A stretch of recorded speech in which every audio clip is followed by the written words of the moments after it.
शुरुआत करिए पंजाब तो। ਪੰਜਾਬ ਦੇ ਮਾਲੀ ਹਾਲਤ ਕਿਸੇ ਤੋਂ ਲੁਕੀ ਨਹੀਂ ਹੈ। ਕਿਸੇ ਸਮੇਂ ਬਾਦਲਾਂ ਦੀ ਸਰਕਾਰ ਦੀ ਇਸ ਕਰਕੇ ਆਲੋਚਨਾ ਹੁੰਦੀ ਸੀ 2014 15 16 ਦੇ ਵਿੱਚ ਤਾਂ ਖਾਸ ਕਰਕੇ ਕਿ ਉਹਨੇ ਅਸਾਸੇ ਵੇਚ ਕੇ ਰਾਜ ਨੂੰ ਚਲਾਉਣਾ ਸ਼ੁਰੂ ਕਰਤਾ ਸੀ। 5 ਸਾਲ ਕੈਪਟਨ ਸਾਹਿਬ ਰਹੇ, ਮਾਲੀ ਹਾਲਤ ਆਪਾਂ ਦੇਖਦੇ ਰਹੇ। ਪਰ ਹੁਣ ਜਿਹੜੀ ਨਵੀਂ ਸਰਕਾਰ ਆਈ ਹੈ, ਦੋਸ਼ ਇਹਨਾਂ ਤੇ ਵੀ ਇਹੀ ਲੱਗ ਰਹੇ ਹੈ ਕਿ ਹੁਣ ਸਰਕਾਰੀ ਜਾਇਦਾਦਾਂ ਗਹਿਣੇ ਰੱਖ ਕੇ ਪੰਜਾਬ ਸਰਕਾਰ ਨੂੰ ਕਰਜ਼ਾ ਚੁੱਕਣਾ ਪਿਆ, ਤੇ ਉਹ ਵੀ ਹਜ਼ਾਰਾਂ ਕਰੋੜਾਂ ਦੇ ਵਿੱਚ। ਪ੍ਰਵੀਨ ਜੀ, ਬਿਲਕੁਲ ਲੰਬੇ ਸਮੇਂ ਤੋਂ ਪੰਜਾਬ ਦੇ ਉੱਤੇ ਕਰਜ਼ੇ ਦੀ ਜਿਹੜੀ ਪੰਡ ਹੈ ਉਹ ਭਾਰੀ ਹੁੰਦੀ ਜਾ ਰਹੀ ਹੈ। ਜਿਵੇਂ ਮਤਲਬ ਕਿ ਦੱਸਿਆ ਜਾ ਰਿਹਾ ਕਿ 4 ਲੱਖ ਮਤਲਬ ਕਿ 4 ਲੱਖ ਕਰੋੜ ਦਾ ਕਰਜ਼ਾ ਲਗਭਗ ਪੰਜਾਬ ਦੇ ਸਿਰ ਚੜਿਆ ਹੋਇਆ ਹੈ, ਜਦੋਂ ਕਿ ਪਿਛਲੇ ਬਜਟ ਦੇ ਵਿੱਚ ਵੀ ਇਹ ਤੱਥ ਸਾਹਮਣੇ ਆਏ ਸੀ ਕਿ ਲਗਭਗ 2.63 ਲੱਖ ਕਰੋੜ ਦਾ ਕਰਜ਼ਾ ਹੈਗਾ ਜੀ। ਉਸ ਤੋਂ ਬਾਅਦ ਬਾਕੀ ਵਿਆਜ ਤੇ ਬਾਕੀ ਹੋਰ ਤਰ੍ਹਾਂ ਦੇ ਕਰਜ਼ੇ ਮਿਲਾ ਕੇ ਉਹ ਕਰਜ਼ੇ ਦੀ ਰਾਸ਼ੀ ਜਿਹੜੀ ਚਰਚਾ ਦੇ ਵਿੱਚ ਹੈ ਕਿ ਆਰਥਿਕ ਤੌਰ ਤੇ ਪੰਜਾਬ 4 ਲੱਖ ਕਰੋੜ ਦਾ ਕਰਜ਼ਾ ਹੀ ਹੈ। ਸੋ ਉਹਦੇ ਵਿੱਚ ਜਿਹੜਾ ਇਹ ਹਵਾਲਾ ਹੈ ਕਿ ਇਹ ਲਗਾਤਾਰ ਪਿਰਤਵੇਂ ਬਣ ਗਈ। ਜਿਵੇਂ ਤੁਸੀਂ ਬਾਦਲਾਂ ਦੇ ਰਾਜ ਦੀ ਗੱਲ ਕੀਤੀ, ਉਹ ਤੋਂ ਬਾਅਦ ਲਗਭਗ ਜਿਹੜੀਆਂ ਵੀ ਸਰਕਾਰਾਂ ਆਈਆਂ ਉਹਨਾਂ ਨੇ ਪੰਜਾਬ ਨੂੰ ਗਹਿਣੇ ਪਾ ਕੇ ਕਰਜ਼ਾ ਚੁੱਕਿਆ। ਪੰਜਾਬ ਨੂੰ ਗਹਿਣੇ ਪਾਉਣ ਤੋਂ ਮਤਲਬ ਕਿ ਪੰਜਾਬ ਦੀਆਂ ਉਹ ਸਰਕਾਰੀ ਜਾਇਦਾਦਾਂ ਜਿਹੜੀਆਂ ਲੋਕਾਂ ਦੇ ਟੈਕਸਾਂ ਦੇ ਵਿੱਚੋਂ ਬਣੀਆਂ ਨੇ, ਉਹਨਾਂ ਇਮਾਰਤਾਂ ਨੂੰ, ਉਹਨਾਂ ਜਨਤਕ ਥਾਵਾਂ ਨੂੰ ਮਤਲਬ ਗਹਿਣੇ ਪਾਇਆ ਤੇ ਉਹਦੇ ਬਦਲੇ ਕਰਜ਼ੇ ਲਏ। ਤੇ ਹੁਣ ਕੇਂਦਰੀ ਜਿਹੜਾ ਵਿੱਤ ਸਕੱਤਰ ਹੈ ਉਹਨਾਂ ਨੇ ਇੱਕ ਰਿਪੋਰਟ ਜਾਰੀ ਕੀਤੀ ਹੈ। ਉਸ ਰਿਪੋਰਟ ਦੇ ਹਵਾਲੇ ਨਾਲ ਇੱਕ ਨਵੀਂ ਫਿਕਰਮੰਦੀ ਫਿਰ ਸਾਹਮਣੇ ਆਈ ਹੈ ਕਿ ਚਾਹੇ ਕੈਪਟਨ ਦਾ ਜਾਂਦੇਵਾਰ ਦਾ ਕਾਰਜਕਾਲ ਹੋਵੇ, ਚਾਹੇ ਚੰਨੀ ਦਾ ਕਾਰਜਕਾਲ ਹੋਵੇ, ਤੇ ਚਾਹੇ ਹੁਣ ਵਾਲਾ ਕਾਰਜਕਾਲ ਹੋਵੇ, ਲੰਘੇ 2 ਸਾਲਾਂ ਦੇ ਵਿੱਚ ਹੀ ਪੰਜਾਬ ਨੇ 3000 ਕਰੋੜ ਦਾ ਕਰਜ਼ਾ ਚੁੱਕਿਆ, ਤੇ ਉਹ ਵੀ ਜਾਇਦਾਦਾਂ ਨੂੰ ਗਹਿਣੇ ਪਾ ਕੇ। ਇੱਕ ਨਵਾਂ ਤੁਹਾਡੇ ਧਿਆਨ ਚ ਹੋਏਗਾ ਕਿ ਆਪਾਂ ਵੀ ਇਸ ਹਵਾਲੇ ਨਾਲ ਗੱਲ ਕਰਦੇ ਰਹੇ ਹਾਂ ਕਿ ਪੰਜਾਬ ਹਰ ਮਹੀਨੇ 3000 ਕਰੋੜ ਦਾ ਕਰਜ਼ਾ ਲੈ ਰਿਹਾ, ਪਰ ਉਹ ਤੋਂ ਇਲਾਵਾ ਅਗਸਤ ਮਹੀਨਾ ਅਜਿਹਾ ਵੀ ਸੀ ਜਿਹਦੇ ਚ 2500 ਕਰੋੜ ਦਾ ਕਰਜ਼ਾ ਮਤਲਬ ਖੁੱਲੇ ਬਾਜ਼ਾਰ ਤੋਂ ਚੱਕਿਆ ਗਿਆ। 1000 ਕਰੋੜ ਇੱਕ, ਫਿਰ ਮਤਲਬ ਕਿ 1500 ਕਰੋੜ ਇੱਕ, 500 ਇੱਕ, ਏਦਾਂ ਕਰਕੇ 2500 ਕਰੋੜ ਦੇ ਕਰੀਬ ਕਰਜ਼ਾ ਉਸ ਮਹੀਨੇ ਚ ਵੱਖਰਾ ਵੀ ਲਿਆ ਗਿਆ।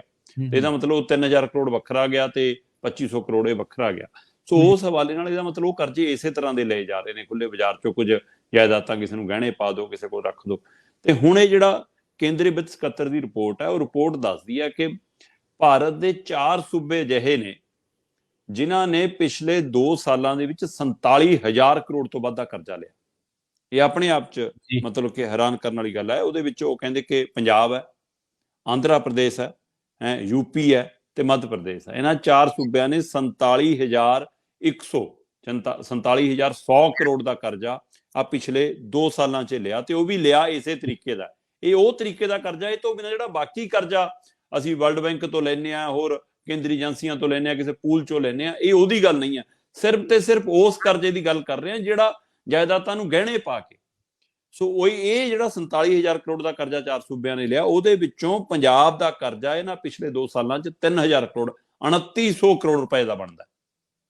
ਸੋ ਇਹਦੇ ਵਿੱਚ ਇੱਕ ਹੋਰ ਜਿਹੜਾ ਸਭ ਤੋਂ ਵੱਧ ਫਿਕਰਮੰਦੀ ਵਾਲੀ ਗੱਲ ਉੱਭਰ ਕੇ ਆਈ ਪ੍ਰਵੀਨ ਜੀ, ਉਹ ਇਹ ਹੈ, ਇਹ ਰਿਪੋਰਟ ਇਹ ਦੱਸਦੀ ਆ ਕਿ ਜਿਹੜੀ ਤੁਹਾਡੀ ਆਪਣੀ GDP ਆ, ਉਸ ਆਪਣੀ ਸੂਬੇ ਦੀ ਆਪਣੀ GDP ਦਾ ਤੁਸੀਂ 3.5% ਤੱਕ ਕਰਜ਼ਾ ਲੈ ਸਕਦੇ ਹੋ।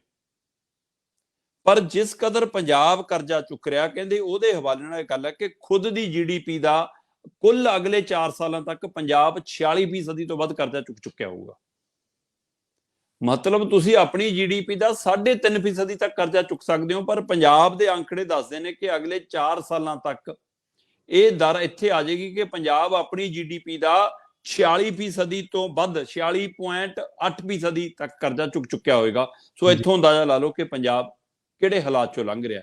ਔਰ ਜਿਹੜੀਆਂ ਪਹਿਲਾਂ ਬਾਦਲਾਂ ਦੇ ਟਾਈਮ 'ਚ ਸਾਨੂੰ ਪਤਾ ਕਿ ਸਾਡੇ ਰੈਸਟ ਹਾਊਸ, ਗੈਸਟ ਹਾਊਸ, ਕਿਸਾਨ ਭਵਨ ਦੀਆਂ ਬਿਲਡਿੰਗਾਂ, ਮਾਰਕ ਫੈਡ ਦੀਆਂ ਬਿਲਡਿੰਗਾਂ, ਹੋਰ ਕਿੰਨਾ ਕੁਛ ਗਹਿਣੇ ਪਾਇਆ, ਉਸੇ ਤਰ੍ਹਾਂ ਹੁਣ ਪਿਛਲੇ 2 ਸਾਲਾਂ ਦੇ ਵਿੱਚ ਪੰਜਾਬ ਦੇ ਪਾਰਕ ਤੱਕ ਗਹਿਣੇ ਪਾਏ ਗਏ, ਪੰਜਾਬ ਦੇ ਹਸਪਤਾਲ ਤੱਕ ਗਹਿਣੇ ਪਾਏ ਗਏ, ਸਰਕਾਰੀ ਇਮਾਰਤਾਂ, ਦਫ਼ਤਰਾਂ ਦੀਆਂ ਬਿਲਡਿੰਗਾਂ, ਜ਼ਮੀਨਾਂ, ਉਹ ਤੱਕ ਗਹਿਣੇ ਪਾਈਆਂ ਗਈਆਂ। ਪਿੰਡਾਂ ਨੂੰ ਗਰਾਂਟਾਂ ਦੇਣ ਦੀ ਬਜਾਏ ਪਿੰਡਾਂ ਦੀ ਸ਼ਾਮਲਾਟਾਂ ਚੋਂ ਪਹਿਲਾਂ 20% ਫਿਰ 30% ਕਮਾਈ ਸਰਕਾਰਾਂ ਖਾਣ ਲੱਗ ਗਈਆਂ। ਸੋ ਇਸ ਤਰ੍ਹਾਂ ਦੇ ਜਿਹੜੇ ਹੀਲੇ ਵਸੀਲੇ ਨੇ ਉਹ ਤੱਥ ਸਾਹਮਣੇ ਆ ਰਹੇ ਨੇ ਕਿ ਭਾਈ ਏਦਾਂ ਗਹਿਣੇ ਪਾਇਆ ਜਾ ਰਿਹਾ। ਇਹ ਸਾਰਾ ਕੁਝ ਗਹਿਣੇ ਕੇਂਦਰ ਦੀਆਂ ਵੀ ਪਿਛਲੇ ਦਿਨੀ ਰਿਪੋਰਟਾਂ ਆਈਆਂ ਸੀ, ਕੇਂਦਰ ਵੀ ਇਸੇ ਹਵਾਲੇ ਨਾਲ ਪੰਜਾਬ ਦੇ ਜਿਹੜੇ ਅਦਾਰੇ ਨੇ ਉਹਨਾਂ ਦੇ ਹਵਾਲੇ ਨਾਲ ਕਰਜ਼ਾ ਮਤਲਬ ਲੈਣਾ ਚਾਹੁੰਦਾ ਸੀ ਕਿ ਇਹਨਾਂ ਚੀਜ਼ਾਂ ਨੂੰ ਗਹਿਣੇ ਪਾ ਦਿਓ। ਸੋ ਆਹ ਤੱਥ ਵੀ ਸਾਹਮਣੇ ਆਉਂਦੇ ਨੇ। ਪਰ ਪੰਜਾਬ ਦੇ ਲਈ ਇਹ ਫਿਕਰਮੰਦੀ ਆ ਕਿ ਅਸੀਂ ਆਪਣੀ GDP ਦਾ 46% ਤੋਂ ਵੱਧ ਦਾ ਕਰਜ਼ਾ ਚੁੱਕਣ ਨੂੰ ਫਿਰਦੇ ਹਾਂ, ਤੇ 3000 ਕਰੋੜ ਦਾ ਕਰਜ਼ਾ ਅਸੀਂ ਪਿਛਲੇ 2 ਸਾਲਾਂ ਦੇ ਵਿੱਚ ਆਪਣੀਆਂ ਜ਼ਮੀਨਾਂ, ਜਾਇਦਾਦਾਂ, ਹਸਪਤਾਲ, ਪਾਰਕ ਆਦਿ ਵੀ ਗਹਿਣੇ ਪਾ ਕੇ ਚੱਕ ਰਹੇ ਹਾਂ। ਸੋ ਪੰਜਾਬ ਮਤਲਬ ਕਿ ਕਰਜ਼ਈ ਹੁੰਦਾ ਜਾ ਰਿਹਾ। ਪੰਜਾਬ ਨੂੰ ਗਹਿਣੇ ਪਾ ਕੇ ਸਰਕਾਰਾਂ ਚੱਲ ਰਹੀਆਂ ਨੇ ਤੇ ਲੋਕਾਂ ਨੂੰ ਲੱਗਦਾ ਕਿ ਸਾਨੂੰ ਬਹੁਤ ਮੁਫਤ ਸਕੀਮਾਂ ਮਿਲਦੀਆਂ ਨੇ, ਪਾਣੀ ਮੁਫਤ ਜੀ, ਬਿਜਲੀ ਮੁਫਤ ਜੀ, ਬੱਸ ਸਫ਼ਰ ਮੁਫਤ ਜੀ, ਹੈ ਨਾ, ਤੇ ਆ 1000 ਰੁਪਈਆ ਮਿਲ ਜਾਣਾ ਜੀ, ਆ ਬਹੁਤ ਲੰਬੀ ਆ ਸੂਚੀ, ਆਟਾ ਦਾਲ ਮੁਫਤ ਜੀ, ਲੋਕਾਂ ਨੂੰ ਲੱਗਦਾ ਮੁਫਤ। ਸੋ ਆਹ ਪਤਾ ਲੱਗਦਾ ਕਿ ਤੁਹਾਡਾ ਜੰਮਣ ਵਾਲਾ ਜਵਾਕ ਵੀ ਕਰਜ਼ਈ ਜੰਮ ਰਿਹਾ। ਜੀ ਬਿਲਕੁਲ ਬਿਲਕੁਲ, ਇਹ ਸੱਚ ਹੈ ਕਿ ਅੱਜ ਪੰਜਾਬ ਦਾ ਹਰ ਜੰਮਦਾ ਬੱਚਾ ਲੱਖਾਂ ਦਾ ਕਰਜ਼ਈ ਹੈ।